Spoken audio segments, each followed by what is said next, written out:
तर दुसरीकडे इंडिया आघाडीकडून सुद्धा सत्ता स्थापनेची तयारी सुरू असल्याची माहिती सूत्रांनी दिली आहे। चंद्रबाबू नायडू आणि नितीश कुमार यांना आघाडीमध्ये आणण्याचे प्रयत्न सुरू असल्याची माहिती सूत्रांनी दिली आहे। अखिलेश यादव, पवार यांच्यावर दोघांचं मन वळवण्याची जबाबदारी दिल्याचं सूत्रांकडून कळत आहे। तर इंडियाच्या आजच्या बैठकीमध्ये याविषयी रणनीती ठरण्याची ही शक्यता आहे। नितीश कुमार आणि चंद्रबाबू नायडू यांना केंद्रामध्ये मानाचं स्थान देण्याची तयारी इंडिया आघाडीची असल्याची माहिती आहे। तर नितीश कुमार आणि चंद्रबाबू नायडू हे सध्या एनडीएचे मित्र पक्ष आहेत। सरकार स्थापनेसाठी भाजपला या दोन्ही मित्र पक्षांची गरज आहे, त्याशिवाय भाजप सुद्धा सरकार स्थापन करू शकणार नाही। अशामध्ये हे जे दोन्ही पक्ष आहेत, जे पलटूराम म्हणून ओळखले जातात, त्यांचा इतिहास आपण बघितला तर ते नेहमी दल बदलत राहिलेले आहेत। आता हे पक्ष नेमका एनडीए मध्येच राहणार की इंडिया आघाडीकडून एखादी चांगली ऑफर आली तर त्यांच्याकडे वळणार, याकडे सगळं अवलंबून असल्याचं दिसतंय। पुढे नेमकं काय होणार, देशामध्ये कोणाचं सरकार सत्तेत येणार, ते या दोघांवरच आता अवलंबून आहे।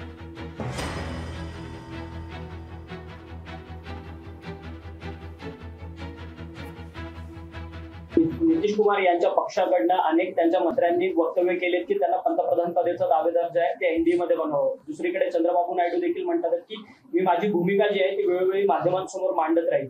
खरं तर आता इंडिया अलायन्स कडनं ह्या सगळ्या दोन्ही नेत्यांकडे पॉलिटिकल बार्गेनिंग काही करण्यात येणार का, काय चर्चा? संध्याकाळी कदाचित तुम्हाला मी मीटिंग करू त्यावेळेस सांगितलं संध्याकाळी कदाचित तुम्हाला मी मीटिंग करू त्यावेळेस सांगितलं। लोकशाही मराठी ऐका, पहा, जागरूक रहा।